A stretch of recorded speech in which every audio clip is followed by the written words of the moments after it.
Hello my dear student, welcome to my channel Sarvan lecturer. आज का ये वीडियो क्लास 10 सामाजिक विज्ञान 2025 बोर्ड एग्जाम के लिए है। 11 मार्च को आप लोगों का सामाजिक विज्ञान का पेपर है। 11 मार्च के पेपर में आप लोगों को तबाही मचा देना है। 95% सामाजिक विज्ञान में लाना है तो लाना है, क्योंकि ये पेपर जो मैं आप लोगों को सॉल्व कराने वाला हूं सामाजिक विज्ञान का, एक ऐसा पेपर है, एक वायरल पेपर जो आपको 11 मार्च के पेपर के दिन देखने को मिलेगा सामाजिक विज्ञान के पेपर में। ये बहुत ज्यादा वायरल पेपर है। सारा क्वेश्चन आप लोग ध्यान से समझना, जितने भी ऑब्जेक्टिव है, लॉन्ग क्वेश्चन, शॉर्ट क्वेश्चन, मानचित्र संबंधित प्रश्न, ये सारे प्रश्न आप समझ कर ही जाना, क्योंकि यहीं से आपका सारा क्वेश्चन 100% आपके क्वेश्चन बोर्ड परीक्षा में आने वाला है। बहुत ज्यादा इंपॉर्टेंट है और बहुत ज्यादा वायरल पेपर है। इस पेपर को मुझे ढूंढने में बहुत ही समय लगा है, तो प्लीज आप लोग लास्ट तक देखना, एक लाइक कर देना, एक लाइक जरूर करना, क्योंकि आप लोगों के लिए ही इतना मेहनत किया जा रहा है। और चैनल को सब्सक्राइब कर लेना, ठीक है। जो आप लोगों का 2025 बोर्ड 11 मार्च को सामाजिक विज्ञान का पेपर है क्लास 10th का, ठीक है, वो आप लोग पूरा समझ लो, यहीं से सारा क्वेश्चन आने वाला है। पेपर कोड है 801 IF, ठीक है। यहां अपना अंक क्रमांक डाल देना, यहां अपना नाम डाल देना, जो भी आपका अंक क्रमांक है। एग्जाम्पल के लिए मैं डाल देता हूं 22 43 71 9, ठीक है। और अपना यहाँ अपना नाम डाल देना, जो भी है, आप लड़का हो या लड़की हो, जो भी अपना नाम डाल देना, ठीक है। जैसे मैं यहाँ एग्जांपल डाल देता हूं, सोनू पांडे, ठीक है। तो अब आप लोगों को यहां आना है। आपका जो पूर्णांक रहेगा, पेपर जो रहेगा वो 70 नंबर का रहेगा, ठीक है। समय जो रहेगा वो 3 घंटे 15 मिनट का समय रहेगा।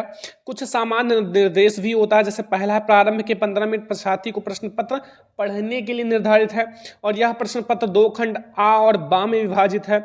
खंड आ जो है 20 अंक के बहुविकल्पीय प्रश्न है, जिसका आंसर आपको OMR पत्रक पे देने हैं। खंड बा जो है 50 अंक का है, जिसमें आपको लघु उत्तरीय, दीर्घ उत्तरीय एवं मानचित्र संबंधित प्रश्न है। एंड यहाँ प्रत्येक प्रश्न के लिए निर्धारित अंक उनके सम्मुख अंकित हैं, ठीक है। फिर अब हम लोग आते हैं माय डियर स्टूडेंट खंड आ पे, ठीक है। खंड आ जो रहेगा वो है 20 नंबर का बहुविकल्पीय प्रश्न, यानी कि 20 अंक का। और आपसे रिक्वेस्ट है, इसमें इस पेपर में, ये जो वायरल पेपर है ना माय डियर स्टूडेंट, ये जो वायरल पेपर है, इसमें जितने भी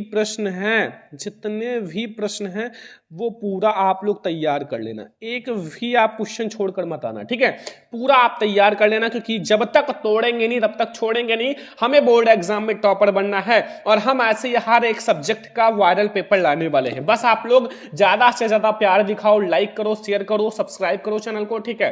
पहला प्रश्न देखो ध्यान से, यहां पहला प्रश्न, नेपोलियन का पराजय कब हुआ? वेरी इंपॉर्टेंट है माय डियर स्टूडेंट, मतलब पेपर में छपा है, समझो। 1 नंबर का 1814 में, 1815 में, 1816 में, 1817 में। तो नेपोलियन का जो पराजय है वो कब हुआ था? 1815 में। याद रखना, जो नेपोलियन है उनका पराजय हुआ था 1815 में। फिर जर्मनी का एकीकरण का श्रेय इनमें से किसे दिया जाता है? तो ये भी 1 नंबर का है। Second number question, auto von Bismarck, William प्रथम, हिटलर या मैथ्सनी? तो भैया जो है जर्मनी का एकीकरण का श्रेय इनमें से किसे दिया जाता है? ऑटो वन बिस्मार्क को दिया जाता है। किसको दिया जाता है? ऑटो वन बिस्मार्क को, ठीक है।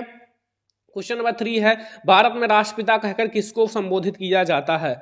जो भारत में राष्ट्रपिता है कहकर किसको संबोधित किया जाता है? महात्मा गांधी जी को, जवाहरलाल नेहरू को, या फिर सुभाष चंद्र बोस, या फिर गोपाल कृष्ण गोखले? तो इस क्वेश्चन का आंसर सभी को पता होगा कि महात्मा गांधी जी को राष्ट्रपिता कहा जाता है, ठीक है, बापू जी। तो ये हमारा 3 ऑब्जेक्टिव हो चुका है। यहां से आपको 3 में 3 ऑब्जेक्टिव समझ में आ गया होगा, बहुत इंपॉर्टेंट है, ठीक है। तो ये सारा ऑब्जेक्टिव आप लोगों को समझ में आ गया, कोई दिक्कत, कोई कंफ्यूजन नहीं होगा। अब हम लोग देखते हैं 4 नंबर ऑब्जेक्टिव से। यहां आ जाओ, 4 नंबर ऑब्जेक्टिव, यहां आ जाओ। 4 नंबर ऑब्जेक्टिव है माय डियर स्टूडेंट, 1929 में आर्थिक महामंदी का मुख्य कारण क्या था? 1929 में जो आर्थिक महामंदी है उसका मुख्य कारण क्या था? 1 नंबर का ऑब्जेक्टिव है। कृषि क्षेत्र में अधिक उत्पादन, या अत्यधिक निवेश, या बैंक का निजीकरण, या फिर उद्योग की संख्या में वृद्धि? तो 1929 की आर्थिक महामंदी का जो मुख्य कारण था वो क्या था 1929 का? ठीक है, तो वो था कृषि में अधिक उत्पादन, ताकि जो कृषि है उसमें अधिक उत्पादन किया जा सके, ठीक है। 5 नंबर क्वेश्चन है, पुनर्जागरण की शुरुआत किस देश से हुआ? जो पुनर्जागरण है उसकी शुरुआत किस देश से हुआ था? रोम से, इटली से, या ब्रिटेन से, या ऑस्ट्रेलिया से? तो भैया जो पुनर्जागरण है उसकी शुरुआत हमारा इटली से हुआ था, इटली से। तो ये 5 में 5 ऑब्जेक्टिव समझ में आ गया।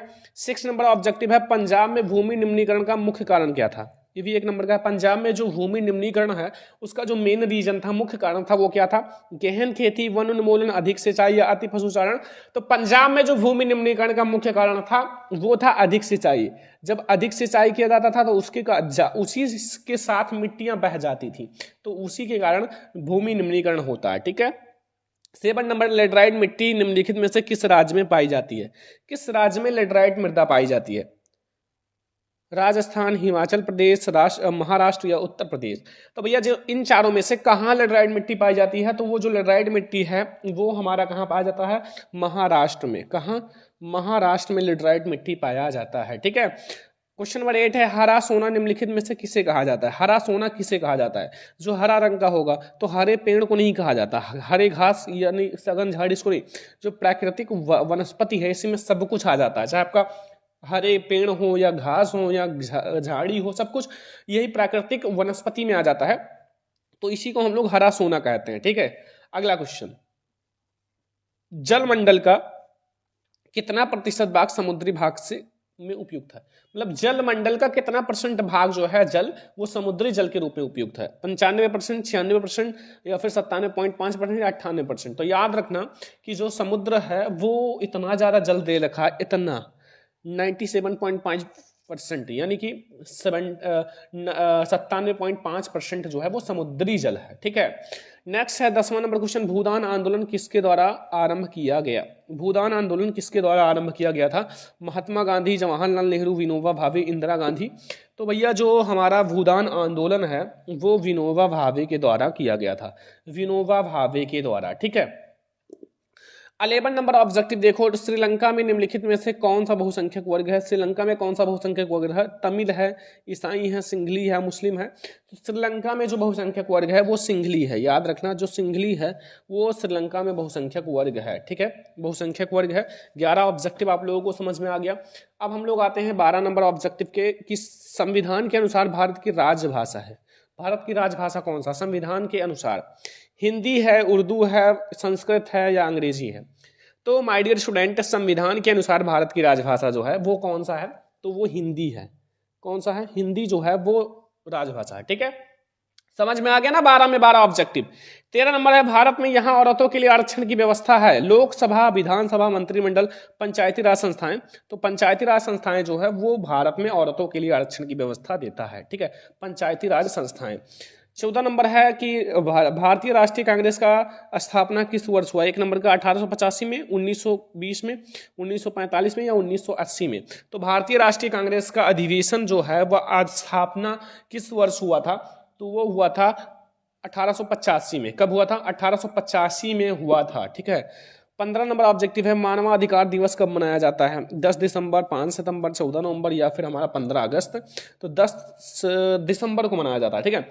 मानवाधिकार दिवस जो है वो 10 दिसंबर को मनाया जाता है, ठीक है। 15 का ए वाला ऑब्जेक्टिव हमारा सही है। अब हम लोग आते हैं 16 नंबर ऑब्जेक्टिव की, निम्नलिखित में से कौन सा विकसित देश है? विकसित देश, ब्राजील है, भारत है, फ्रांस है, या बांग्लादेश? तो जो विकसित देश है वो कौन सा है? तो वो फ्रांस है। फ्रांस जो है वो एक विकसित देश है, ठीक है। एक नंबर का ऑब्जेक्टिव, 16 ऑब्जेक्टिव हम लोगों ने देख लिया, सारा कंप्लीट करके जाओ, सामाजिक विज्ञान में आग लगा दो। एक भी नंबर हमें बोर्ड एग्जाम में छोड़कर नहीं आना है, ठीक है। दिखा देना है सरवन लेक्चर की पावर, और हर जगह आप कमेंट करो Sarvan lecturer, power of Sarvan lecturer, ठीक है, ताकि हमें भी अच्छा लगे। अगला है 17 नंबर, निम्नलिखित में से किस वर्ष बांग्लादेश ग्रामीण बैंक की स्थापना हुई? 1960 में, 1980 में, 1970 में, 1950 में? तो बांग्लादेश ग्रामीण बैंक की स्थापना जो हुई थी वो 1970 में हुआ था। कब हुआ था? 1970 में बांग्लादेश ग्रामीण बैंक की स्थापना हुई थी। अगला क्वेश्चन 18 नंबर है, भारत में अधिक उत्तर उदारीकरण की शुरुआत कब हुई? जो भारत में अधिक उदारीकरण की शुरुआत कब हुई? 1991 में, 1889 में, 1995 में, 1960 में? तो याद रखना जो 1991 में है वहां से अधिक उदारीकरण की शुरुआत हुई, ठीक है। 19 नंबर आ जाओ माय डियर स्टूडेंट की, निम्नलिखित में से कौन सा ऊर्जा खनिज है? ऊर्जा खनिज, लौह, अयस्क, अर्बरक, प्राकृतिक गैस, चूना पत्थर। तो जो प्राकृतिक गैस है वही हमारा क्या है, एक ऊर्जा खनिज है। ठीक है, अगला, राष्ट्रीय उपभोक्ता अधिकार दिवस कब मनाया जाता है? 5 अप्रैल, 22 जनवरी, फरवरी, 24 नवंबर या 24 दिसंबर। तो कब मनाया जाता है? 24 दिसंबर को हम मनाते हैं क्या, राष्ट्रीय उपभोक्ता अधिकार। ठीक है, तो ये हमारा हो गया माय डियर स्टूडेंट 20 में 20 ऑब्जेक्टिव, 20 में 20 ऑब्जेक्टिव।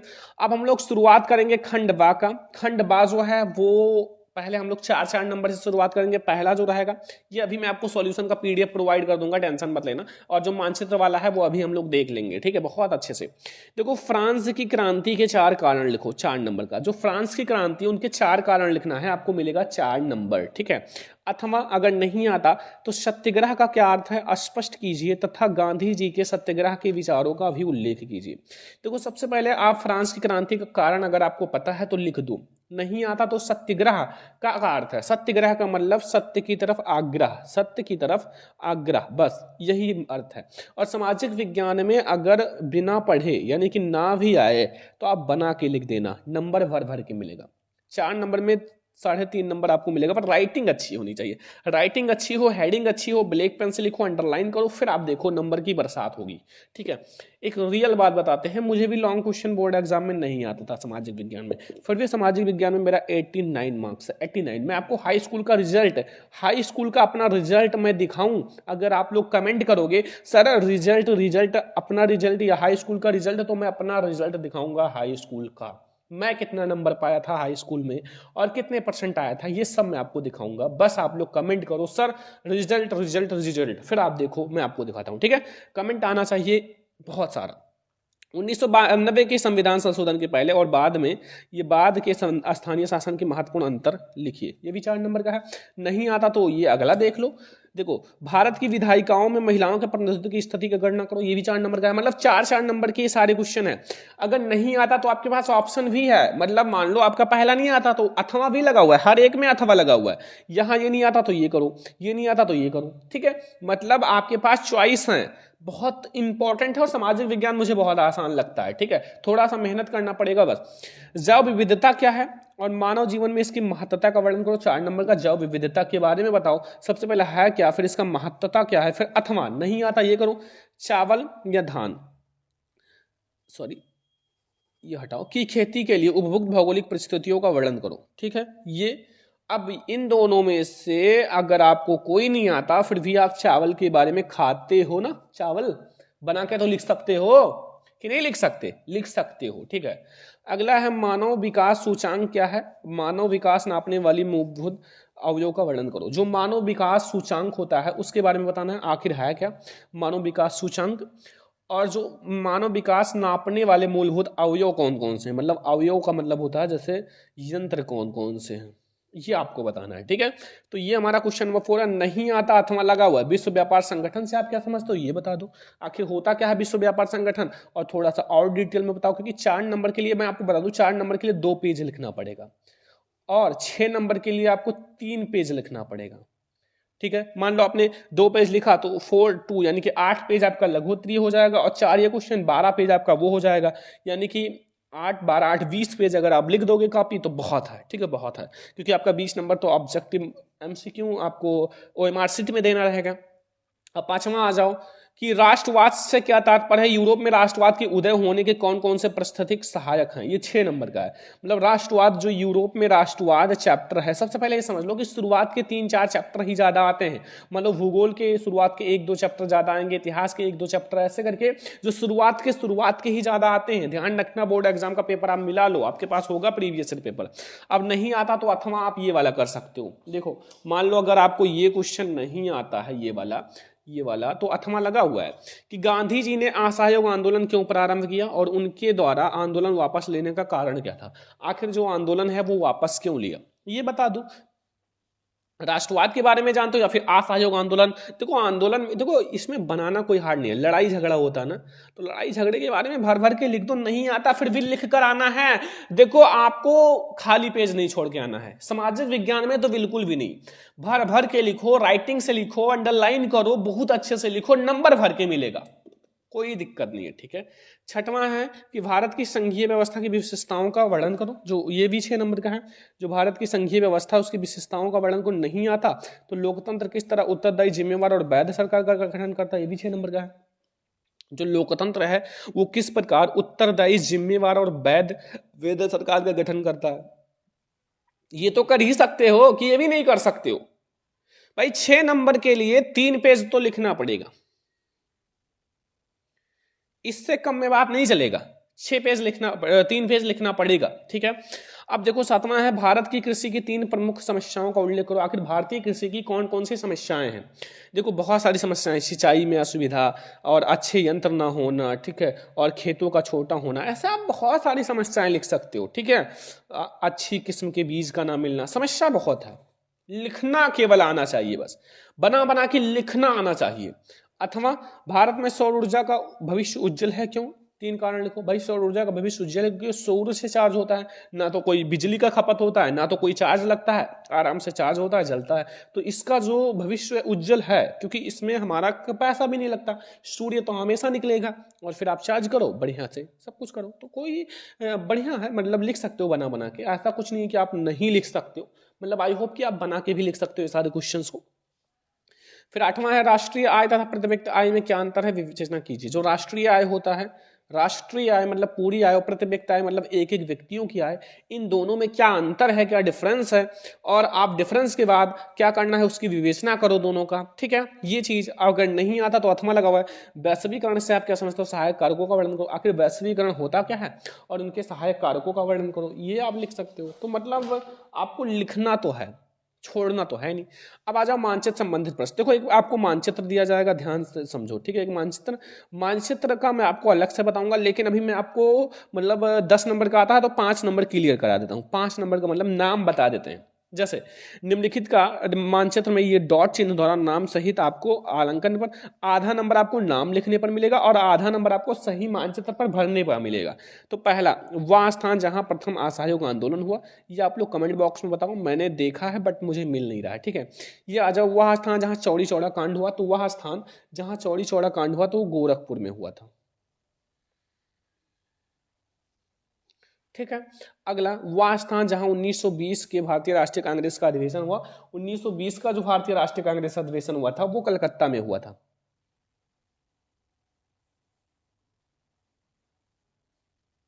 सितंबर 1920। और मैंने देखा कि ये जो है यही को प्रथम असहयोग आंदोलन मतलब बता रहे हैं कि जो सितंबर 1920 का आंदोलन हुआ था। देख लेना, थोड़ा सा चेक कर लेना, ठीक है। आपके पास मोबाइल वगैरह सब कुछ होगा। और अगला देखो, वह स्थान जहां सूती श्रमिकों ने सत्याग्रह किया, मतलब सूती श्रमिकों ने सत्याग्रह किया, वो है अहमदाबाद, गुजरात। अहमदाबाद,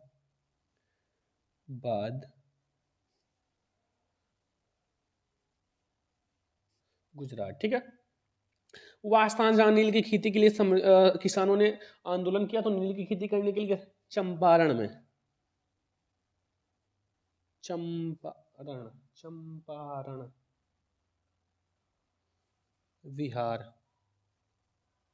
बिहार में है चंपारण ना, बस हो गया ना। तो ये मैंने 4 क्वेश्चन, ये भी ऊपर वाला आप देख लेना, 5 क्वेश्चन हो गया। अब अगला आ जाओ, ये वाला निम्नलिखित को आप रेखा चित्र मानचित्र में भरो। अगला, क्योंकि 5 नंबर तो आपका इतिहास से होता है, 5 नंबर भूगोल से। टिहरी बांध चिंतौरा किस राज्य में टिहरी बांध पाया जाता है, वो तो आप लोग मानचित्र में देखोगे। नर्मदा नदी पर बना बांध चिंतौरा से, तो नर्मदा नदी पर जो बना बांध है वो सरदार सरोवर बांध है, सरदार सरोवर बांध। महानदी, महानदी आप देख लो, मुंबई में है चिंतौरा से। जो बंदरगाह मुंबई का, ये भी एक एक नंबर का है। ये तो आपका इसका कोई नाम नहीं है, आपको देखना पड़ेगा कैसे। भारत में गेहूं उत्पादक राज्य चिंतौरा, तो भारत में गेहूं तो उत्तर प्रदेश ले लो, ठीक है। तो ये 5 नंबर का ये और 5 नंबर का, यानी कि 10 नंबर का हो गया हमारा मानचित्र। अब कैसे भरना है मानचित्र में, उसकी जो नेक्स्ट वीडियो है वो मैं आप लोगों के लिए लाऊंगा। देखो ज़्यादा बड़ी वीडियो अच्छी नहीं रहती, मैं आपको पूरा पेपर समझा ही दिया है। अब जो मानचित्र है वो मैं आप लोगों को नेक्स्ट वीडियो में समझा दूंगा, क्या दिक्कत है, ठीक है। बस आप लोग पहले इतना तैयार तो करो, सारा ऑब्जेक्टिव, लॉन्ग, शॉर्ट और जो क्वेश्चन है, और भरना तो मैं आपको सिखा ही दूंगा। बस एक वीडियो आएगी, एक वीडियो में आप पूरा सीख जाओगे, ठीक है। तो ये हमारा सामाजिक विज्ञान का एक ऐसा पेपर है जो 11 मार्च के पेपर में देखने को मिलेगा और ये बहुत ज़्यादा इंपॉर्टेंट पेपर है। आई होप आपको ये वीडियो बहुत ज़्यादा पसंद आया होगा और अगर आप लोगों को और भी सब्जेक्ट का वीडियो चाहे तो कमेंट कर देना। इससे पहले मैंने आपको हिंदी का, इंग्लिश का, मैथ का सबका पेपर सॉल्व कराया है। आप जाओ प्लेलिस्ट चेक कर सकते हो, प्लेलिस्ट लग चुका है, तो जल्दी से जाओ आप चेक करो और इस वीडियो को ज़्यादा से ज़्यादा लाइक करो, शेयर करो और चैनल पे ना सब्सक्राइब भी कर लेना। हम लोग ऐसे ही और नेक्स्ट इंपॉर्टेंट वीडियो लाएंगे जो बोर्ड एग्जाम के लिए बहुत इंपॉर्टेंट है, और भी पेपर सॉल्व कराएंगे और भी क्वेश्चन, और महामैराथन 2-2 घंटे की क्लास आने वाली है, तो जुड़े रहो सब्सक्राइब करके। तो चलो फिर मिलते हैं नेक्स्ट इंपॉर्टेंट वीडियो में, तब तक के लिए जय हिंद।